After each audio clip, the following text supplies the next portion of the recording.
Jaz se pravičujem, imam še eno vprašanje, ampak sem se zdaj spomnil, da se čisto na začetku nisem predstavil. Jaz sem Denis Sarkić, Vest, Spletni medij.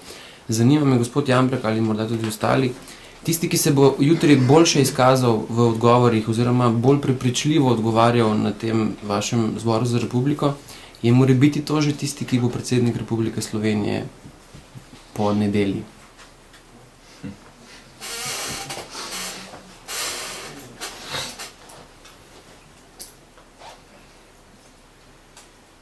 Upajmo, ne?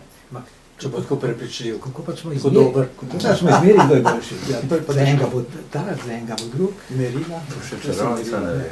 Merila so pa skoro neopredeljena. Tistih 1500 ali 2000 ljudi, ne vem koliko jih pač tam bo, imelo ali pa 100. Ali pa 100, no, ali pa 100, bo seveda imelo sorazmerno majhen odmev v volilni bazi, ne. Tako da pravzaprav boste generirali in podpirali enega ali drugega novinarja. To je bilo vedno. To ne bo soočenje na televiziji, ne? To ne bo to, kar boste vi iz tega ven izbrali, to bo sporočilo slovenske javnosti. Ne to, kar bomo mi tam govorili pretežno. Seveda iz tega vzeto. Si pa predstavljam, recimo, da je tako soočenje v živo, ne? V neki skupini ljudi, da je pa na nek način moralno, osebnostno bolj naporno, zavezujoče, kot pa je neko tako soočenje pred kamerami, ne, ki so mrtva stvar. To verjetno, ampak to reče.